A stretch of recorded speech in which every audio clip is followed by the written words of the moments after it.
Welcome to In the Game by Maven Sports Group. My name is Shay Pegues. My name is Travis Stroud.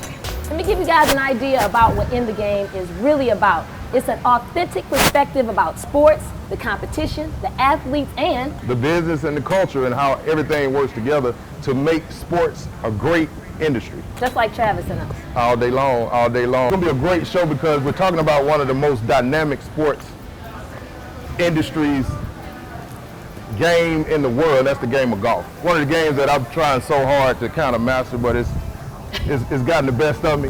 But today we got a PGA golf pro, Nick Wade, in the building today to kind of give us his pointers to tell his story about how this game has been an enlightened factor of his life. Absolutely. So what's going on, Nick? Nothing much, just happy to be here. What we got going on today? Trying to be with you guys, trying to learn something here. Trying to learn something from you. You heard you the master. Still learning. So we just heard, man, that Maven just picked you up. How did that relationship come to be? I guess I'm from San Antonio, Texas, but living in Atlanta, you got to know a couple people. Okay. A guy named Nairi. Okay. Nairi Williams helped me out. Just brought me around to Maven. They believe in what I can do. Yeah. And I'm looking forward to the future. You talking about Nairi Williams? Yeah. Okay, yeah. He's giving me a few lessons. He's the man. Yeah, done really well with my game. Yeah. You know, I'm a former two-sport athlete. I played football and baseball. Okay. And it's been really hard to get out of that baseball swing. Okay. And he gave me some good pointers, man, on how to get rid of that. So good dude, good guy. So one of the things you did was transition from basketball and other sports. Like, what was your other sport that you were involved in? Well, I grew up playing everything. So I grew up playing basketball was number one, football, baseball, not baseball, track. Okay. And then golf, kind of my first love. Yeah. Well, basketball first love, but my dad was a teacher and just kind of got involved into it. So here's my question, where most times basketball, football is shoved down the throats of a lot of African American or young kids, you know, that's their dream. How do you transition from these dominating sports to, you know, golf is kind of, it has this misconception of being. True. It's an alternative sport at the end of the day. Yeah. It's an alternative It sport. is. For me, it was just my dad did it, so I did it. And I play basketball and I play football. It's totally different mindset though. With basketball and football, you can use your physical strength or mental strength to like push through something. Golf, you can get mad and do worse, so it's totally different. But it's a lot going on once you get involved into the game. Always something, always different variables, the weather, how you feel that day, including other sports have that too, but it's a lot going on, but it's a beautiful game. And it's something, my dad is 66, and for me to be able to play with him, somebody 66 still love it, play together, it's pretty cool. Tell the truth, your daddy be whooping you still? No. Hey, how has it been to sustain the, it's one thing to play golf. It's one thing to be a part of First Tee. Then you have different levels from Hurricane to Georgia Junior Golf to junior high to high school. Playing high school competitive is a hard sport. Then going to college, you have different levels of college. You got D3, you got D2, you have D1 AA, and you have D1s across the board. You have Power 5, and now you're talking about being a professional. Yeah. Those are a lot of golfers, a lot of people trying to walk through that same door. How have you been able to sustain that level of competitiveness that has allowed you to become a pro and to be successful? For me, I love golf because it doesn't matter. I love playing with like Georgia Tech guys or the top schools. It doesn't matter. Yeah. Golf is they may have grew up with had better resources, but in golf it really doesn't matter. It matters the ball in the hole, point A to point B. Yeah. Simple as that. Yeah. So for me to be able to play with somebody that went to Georgia Tech or a big Ivy League school, we get broke down right there, play the same golf course, and at the end of the day, whoever shoot a better score, move on, or keep moving. And that's what I had to learn in the game of golf. You get caught up in the guys you're playing with, and you think you're playing against the guys, but you're actually competing against the course. Absolutely. And that was one of the hardest things that has been as I transitioned into the game. So how do you deal with the fluff of the fans and the expectations? Are you hard on yourself? Yeah. Or do your dad hold you? Like how is that relationship? For me, I think golf is a very critical game. Yep. Because it goes day by day. You may shoot 6 under one day and 3 over the next day. so critical with yourself, but just to be able to, I give myself affirmations. Okay. If it's a hard tee shot or a tough situation, I believe in myself and I believe in my abilities. Before I tee off, just to give myself the confidence to just let go. Good. It's hard to play golf when you're trying to guide the ball. You need to let go and just swing and be free. Okay. So affirmations for me work. So I got a quick question. Yeah. So my question is, let's step back just a little bit. You talked about transitioning from high school to college, and a lot of people are in the mindset of thinking the only time you get scholarships is for basketball and football and soccer and things of that nature. Does that even exist? You know, being able to get a scholarship? I think we talked briefly earlier and you said that you had a couple offers. Yeah, I wasn't the greatest high school player, but I think I had 3 scholarship offers. I only played 1 year. My dad asked me, I was playing basketball, got done with that, and made captain my only year I played. But for me, it was through attitude. They said I had a really good attitude. I got 3 scholarship offers, which I didn't take. But in golf and the African American community, I think it's really easy to get a scholarship. Usually you just need to shoot in the 80s, 70s, just to see your progression as they want to see the potential in you. That way you can grow and play, especially for like a HBCU. I don't think it's not impossible. It's pretty easy to do. And it's free scholarship. Who wouldn't want to go to college for free? Okay. And the thing is, just to piggyback on what you mentioned earlier about how things are not really shoved, right? We take advantage, or we try to take advantage of the opportunities that we have in our communities. And golf, unfortunately, is not one of those resources that we have access to. So we have the blacktop to play basketball, play baseball, play football. Those are traditionally, unfortunately, branded as black sports, right? We don't have a lot of tennis courts.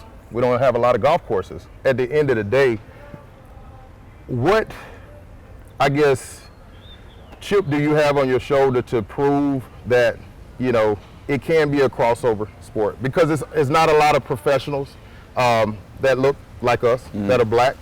You have some minorities, but you don't have a lot of black performers, professionals in the game. Do you look to be a role model? Absolutely. In that regard? Absolutely. To be a beacon of hope, to say that you can do it. Yeah. And even that you don't have to have a lot of money to do it. There's a couple programs across the states where you do the first tee program, or there are other inner city programs that you can be a part of to grow. And it doesn't have to be an expensive sport. You can go chipping and putting free. Yeah. Or you go hit balls. I worked at a golf course and got free access to the golf course, and that's where I developed.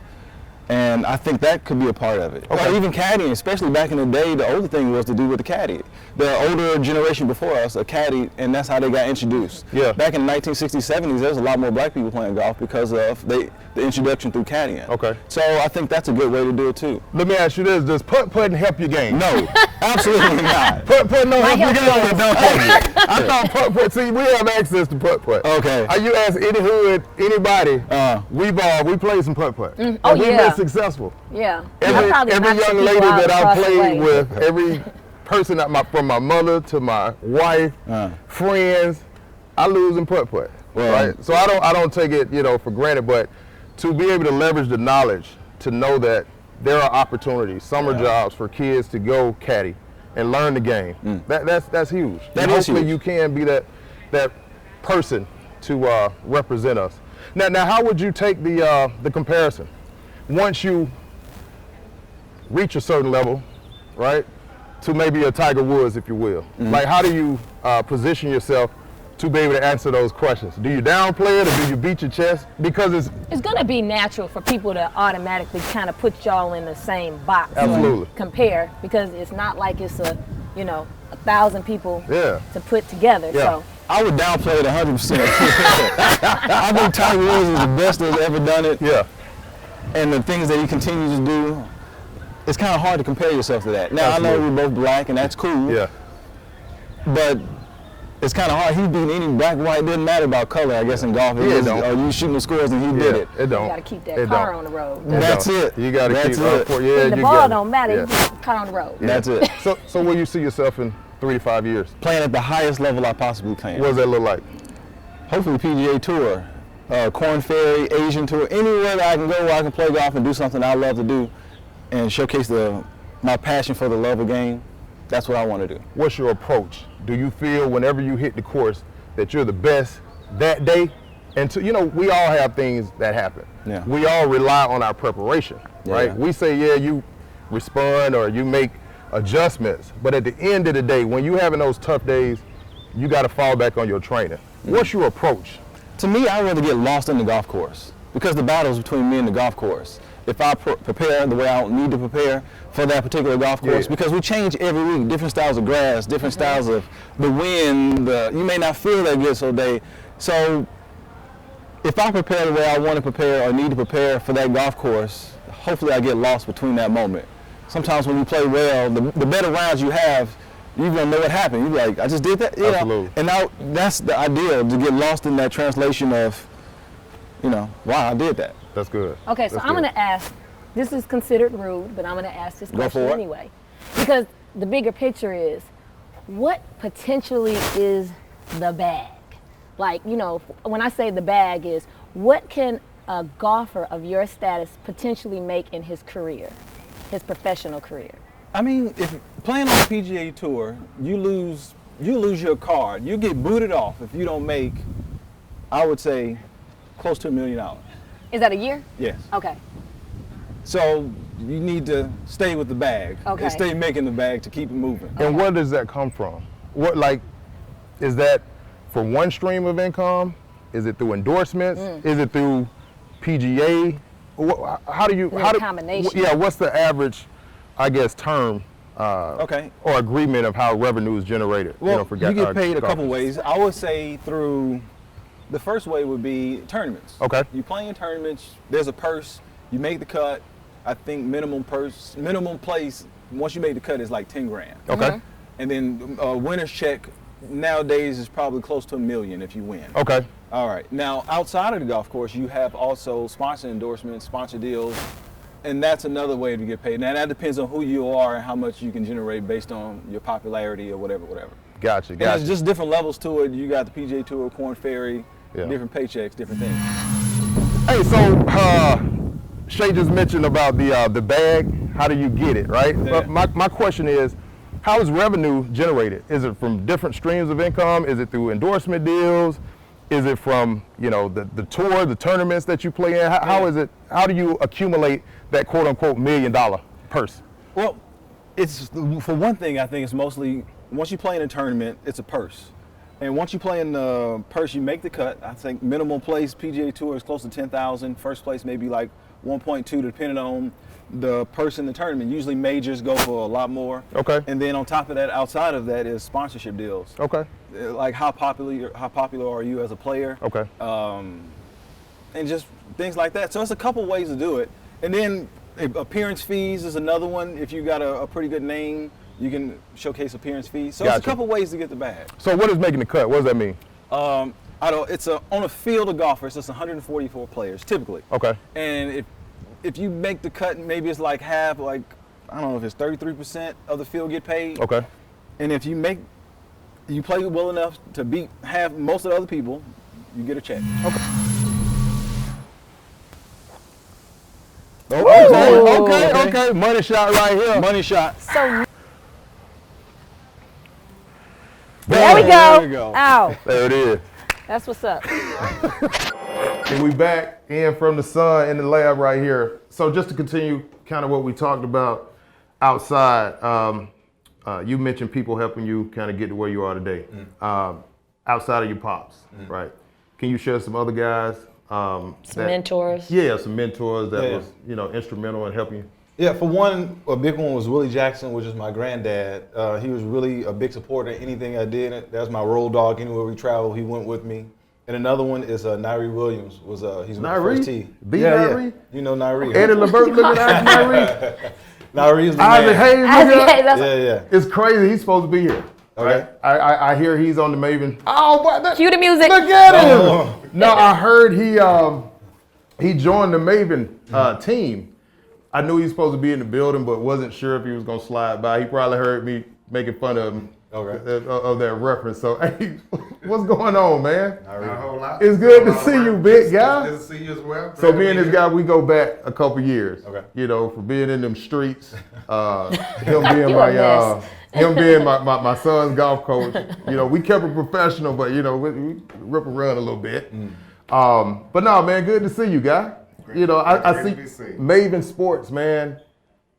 Cash money associated with golf is huge. Yeah, it's different to me, because I remember in college listening to the Hot Boys, and then Juvenile and Lil Wayne and the whole nine, and now you got people like Mike Evans associated with another brand of cash money in Maven Sports, and now we're in a alternative, I guess, lane in sports and golf. It's more and to to it than see just both of you basketball, guys football, looking the way you look, that's huge. Tell me a little bit about the How relationship. did this even happen? Yeah, tell me about the relationship.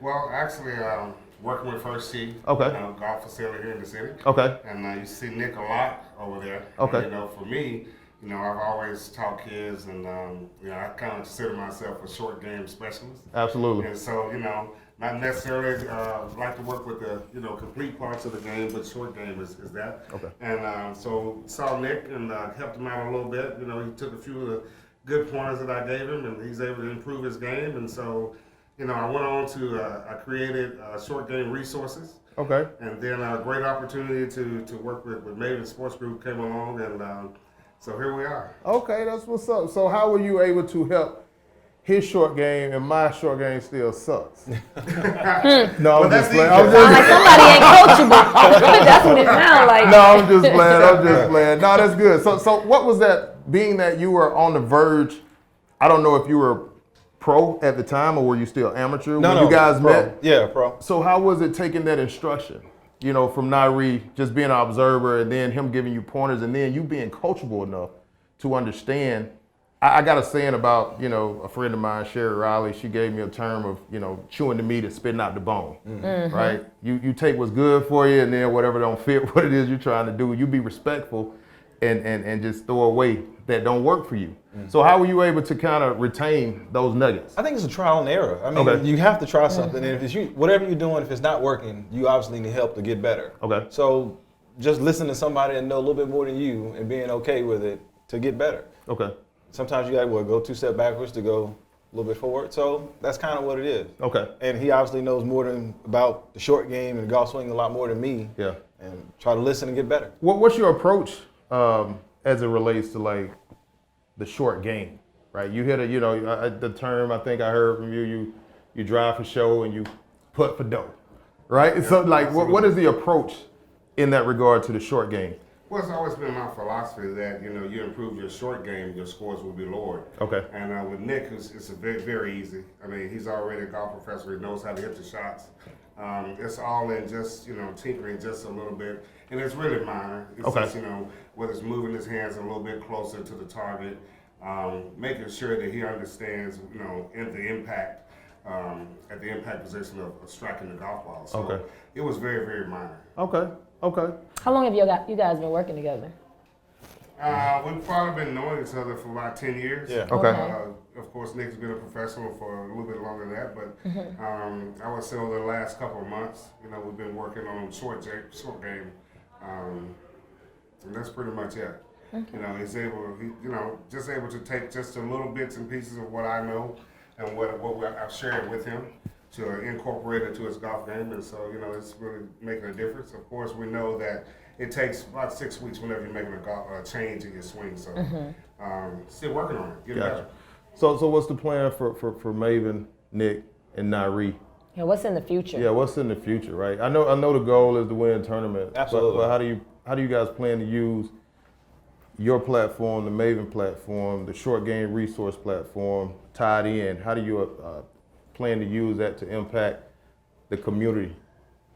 Well, the world, if you will. With Nick being, a great player here in the city. Yeah. And being, the first client that we're representing, and I think it's real, it's huge in this sports world that, one, we want to make sure that the Maven brand is out there. Absolutely. It's visible. And then on top of that, as far as him winning, we understand that it's a process. We don't expect him to go out and win right away, but he wouldn't be able to play a lot of the tournaments that he needs to play to get better had it not been for the resources that Maven Sport Group is able to bring to the table. So we just want to be there, support him and try to help him get to where he needs to be. Absolutely, absolutely. What goals do you have as it relates to being a superstar? I have a feeling that the world is on for something special, right? So when you reach that goal, of course you want to win the tournaments, but do you have any aspirations or desires of What being do you envision what yourself? do you envision yourself as being a role model? When I say role model, a lot of times we're put on that pedestal, not necessarily whether we want to or not. Do you accept that this is more of a privilege than a right, or do you approach it, the latter? Well, for me, it would be nice to be a beacon of hope to somebody that just to keep pushing forward. My family always makes fun of me because I always say, can't stop, won't stop.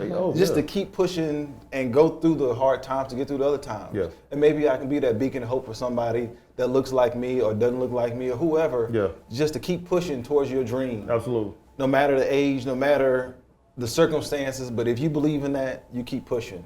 Simple as that. Okay. So I got a question because, it's kind of like the pink elephant in the room. So there's not a lot of people that look like us in the game. What challenges have you guys encountered being out there, among people who look different than us? And being because I know taken we serious. dominate, Really being basketball taken and other serious. sports. But when you walk in a room, like what challenges do you guys, are they saying, well, we don't see your name on the list? Well, for me, I think the biggest thing as far as African Americans and golf is having the resources to do that. You got kids growing up, country club kids, nicer golf courses, have money already, not worried about that. Somebody like me, I have to work, still go play golf, still go practice. You got girlfriend, wives, dog, whatever you got. Yeah. But you got life. Yeah. And just to be able to make a mistake without repercussions. Like say, it's $400 getting this tournament. All I got is $400. If you don't play well in this tournament, well, you can't play for another 2 months. Yeah. Till you save up. So just having the resource to make mistakes and say it's okay. Yeah. Go try it again. Yeah. What about you? Well, I think for me being a golf professional, I think that there's not very many of us African American in the business. And so when you look at a person who may really know and have the, I would say, the information that a player needs to get to the next level, when you look at that person and you don't see many of them, it's very, you start to think, well, is he really talking about what I need, or is he really true what he's saying? So I think that's where the miscommunication comes in, because we have some very, very good golf professionals here in the city that are very good at helping their clients understand, whether it's chipping, putting, full swing. Yeah. It's basically growing the game. That's just really important. How has the crossover been? I know a lot of kids from the inner city community, they tend to go to other areas, whether it be Alpharetta, Roswell, to get training. But do you have a lot of people from up north coming to see you to get training? Yeah, so I'm beginning to see a trend of that. Okay. Before, I would have had people tell me, I'm going up north to get to see such and such, because he knows this and he knows that. But I think, for me, it's a word of mouth type of clientele, because when people know what I do, and then when they go out and play with people, they're like, oh, where'd you learn that from? Oh, where'd you learn that from? So, and then they end up coming back this way. So, like I said, we have some very good African-American instructors here in the city. Yeah, I know. And I do see more and more clients coming from north, coming back down towards town to actually see what we have to offer. Because, to me, I think we're saying the same thing that the guys on the PGA Tour are saying. It's just how you facilitate it and who you have coming in. Gotcha. So how would people be able to find y'all? I was about to just say, where can we run into you? Social media, where? On Where? the course, is it? I'm not going to be on the course. Yeah, yes, you will. I'm going to get you on the course. We're going to go play around. At least 9. We'll go play 9. Depends on how hot You got the invite anytime. But you can do other things than just hit golf balls. What is I that? think you'll hang out and have a good I'm time. not being no caddy. No, you're not going to be a you can sit in kid. the car- Yeah, in the you car sit in and the get a car. drink. You can drink just whatever you want. You wasn't drinking something to death? Knock yourself out. But we're Literally. not hard to find. Yeah. Okay. You can find us Facebook, Yeah. Twitter, our website. You can either find me at Short Game Resources, You can find Maven Sports Group. We're also on Maven Sports Group website as well. So AP, yeah. we're not hard to find. Hey, Okay. what's your social media? What's your tag? I don't even know, man. Maybe Nicholas You Wade gonna have Golf. to See, work we're on gonna have to that. work on all that. I No, play sir. golf every day. That's not good. I'm on the golf course. It's 2021. Hey, Nick, hey, we new best friends. So it's my Let's go. job to help introduce you to the world, big guy. Okay. And I'm putting Yeah. this on you. This is I'm putting this heavy on you because this needs to be a world opened up to our younger generation. Yeah. You Okay. know, and we know that they are big on the thumb action with social media. So, I mean, I'm gonna help you out. Nicholas Okay. Wade Golf. Come on, man. That's IG. yeah. Yep, Nicholas Wade Golf. See, that's a start. See, That's a now, start. I God got working it. on Because if IG it page. doesn't exist on IG, it just doesn't It don't exist. I exist. agree. I agree. Cause Twitter and all that. I'm just playing. Twitter. I'm just playing. So Twitter and all that. We're gonna have your Everybody got- son work on you. So yeah, hey, thank you guys for joining in the game. No, Yeah. glad This to be this here. amazing podcast, man. So hopefully we'll see you guys in the streets of Atlanta, Let's do it. influencing the world I at like the it. end of the day, being a beacon of hope. I like it. Well, that's it for us. My name is Shay Pegues. My name is Travis Stroud. All day long.